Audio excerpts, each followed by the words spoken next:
Hi and welcome to the 6th Hammer tutorial in the version 2 series. This tutorial will work for all Source Engine games, but I am using Portal 2 authoring tools to make this tutorial. In this tutorial we'll be going over a very brief optimization overview. I want to cover this because before we are able to get into more complex brushwork, you guys need to have an understanding of how the engine renders things and compiles. I'm not going to go too in depth. I will do that at a later time. All I want to cover today is skybox optimization, no draw, and func detail.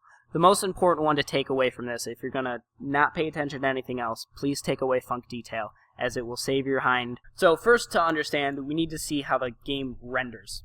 To do this, I'm going to create a hallway with a 90-degree turn behind here. This will allow me to easily show you guys how the visibility engine draws things. So, give me one moment, and I'll whip this up really quick.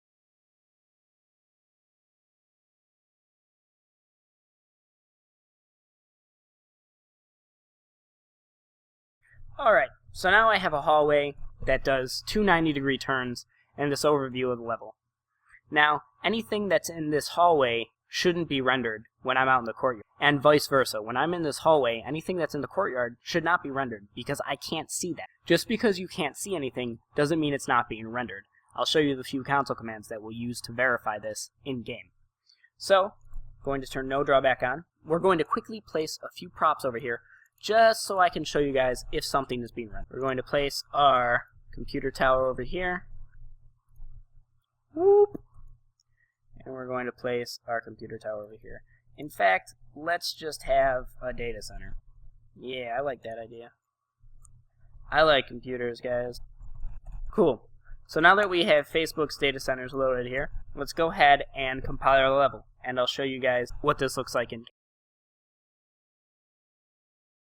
Alright, so see over here we have our data center, and we take our voyage through the hallway, and we have our backup data center over here.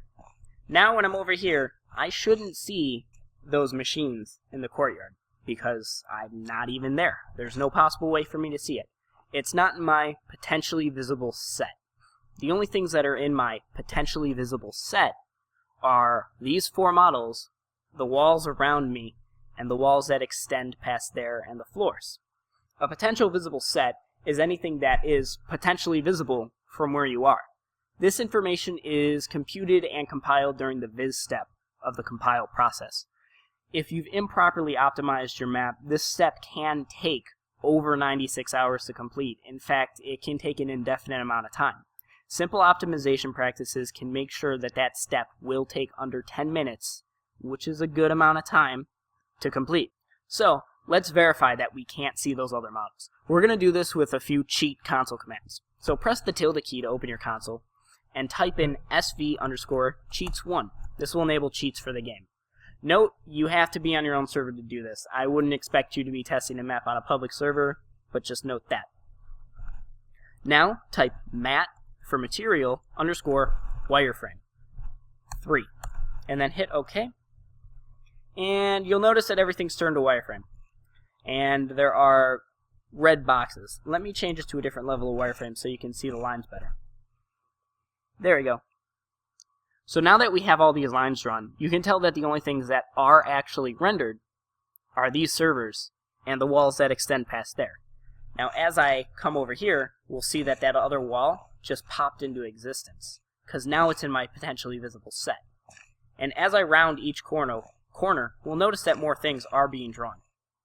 And as I step over here, we now see Facebook over here, and the backup data center is now gone. And as I progress further into the courtyard, we should see those other walls disappear. This is because of how the visibility engine has automatically visleaved our level. We can see visleaves in-game and in Hammer, and turn on mat leaf viz 1. We'll now notice that there's a blue box drawn around me. In some games, this box will be red. This box represents the visleaf that I'm in. We'll see that it changes as I progress through the level. You'll also see that when I change into a different one, more or less stuff is being rendered depending on that location. So now there's the servers. As I change my visleaf from this one to the next, I cannot see those servers anymore. because the visibility engine has told it that I shouldn't be allowed to see those servers. Now, visleaves are all fine and dandy, but you'll notice that there's probably a lot of them. The map has been filled with these boxes, and then it fires rays to test visibility. So let's go ahead and see how it looks in Hammer. To view visleaves in Hammer, all you have to do is go to Map and Load Portal File. Click Yes, and it'll fill your map with those blue boxes that we were talking about just previously. We'll notice that there are not that many here, but if a map has been improperly made, there will be many visleaves. So, let's go ahead and put a brush in our map, just an obscure brush. And we'll put it there, and we'll compile it. Now when we reload our portal file, we'll notice that there's blue lines across this. Each world brush makes visleaves. So, since this world brush here will never actually stop me from seeing anything, potentially, we want to make this a function detail. Other things that you want to make a function detail are small little details in the map. It's exactly what the name says. So, if you were to be a brush wizard, and I'm going to make a railing really quick, a little railing system.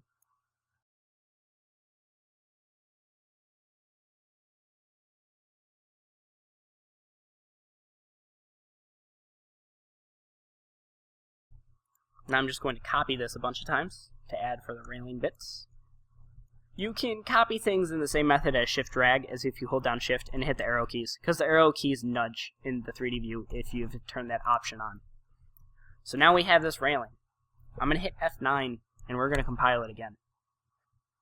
Now I'll hit map and load portal file. I'll hit yes, and we'll see that there are quite a bit of blue lines being drawn now, especially inside each one of these little rings. So to fix this, we're going to make it a function detail. Simply select the entire prop and hit Ctrl T. That'll make it a func detail. Click apply, and then you can close it out. We're going to run the compile one more time and see how it looks now.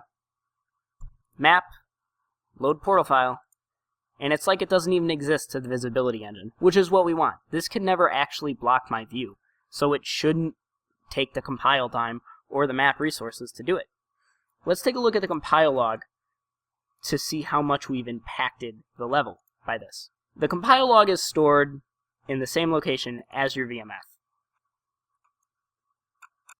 It'll be the map name .log. So if you just double click that to open it up, I use Notepad++. I'm going to go ahead and clone it to the other view. And we're just going to find the compile that we just did, which will be the last one here. Sweet, here we go. And this is what I'm looking for, 24 num portals. And the compile right before the last one is what I'm also looking for. Alright, cool. 174. So, a num portal is a leaf. The leaves are the things that the engine fills it with, those blue or red boxes that we were in. So, the less boxes, the faster the compile time, and typically the better the map will run. The more boxes, the longer the compile time, and typically the worse the map will run. Now, 174 isn't a lot, but that's still 150 more visleaves and computations that the engine had to do over nothing. So, whenever you create something that has multiple sides, or is very detailed, you're going to want to func detail it. It's a very simple phase, it's very simple to do, just do it. Now the last two things that I want to go over that also are affected by visibility are NoDraw and Skybox. I'm going to unload the portal file now. Now most mappers, when they're new, and this seems to be a new habit, is they just box their map, is the term that we use. Which means for the Skybox, they'll just create a brush around the entire level, like this.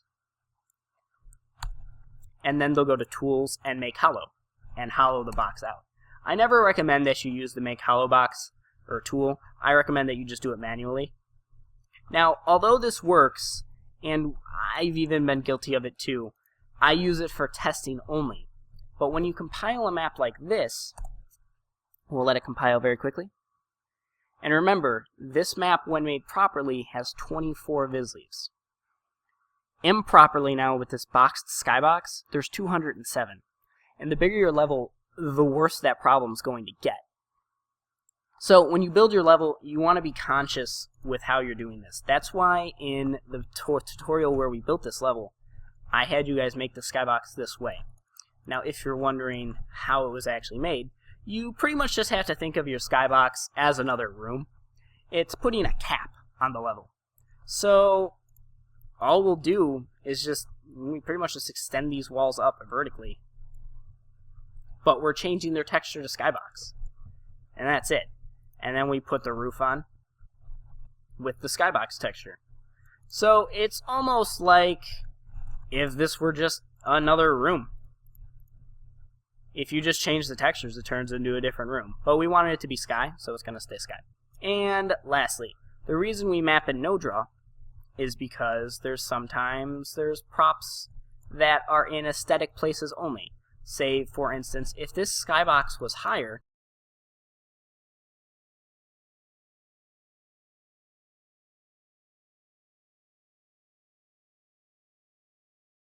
say we had an AC unit up here, if it was a prop. So if we had prop static up here. So say we had a bunch of AC units up here, purely for aesthetic reasons only. We don't want to have the textures up here be drawn, because you can't actually see them. So when we create, say, this brush that's holding these AC units, the only potential faces that the player is going to see are these two sides. So we'll texture this side, and that's it. And now up here, this top won't be drawn because it's no draw, and neither will these other faces. And again, something like this, we want to func detail. Click apply, and then close it. Now let's go ahead and compile our map. With those few minuscule changes that we've done, when we started it had 24 Visleaves, which is an extremely low number. Now we're only up to 38. Typically, if a map is under 4,000, it's good. But just remember, the more you have, the longer it will take to compile. I hope this tutorial helped you get a basic understanding and how func detail works. It's going to be a recurring thing in every tutorial from here on out. So if you don't understand it, please come back and watch this. In a later time, I'll go into more detail on how the visibility engine works and more optimization practices, as well as some more information about how it all works. But this is just a very basic understanding for now, so I could go into more complex brushwork and things like that. So, once again, I hope this tutorial helped you. Stay tuned for more mapping information. Don't forget to subscribe, and happy mapping!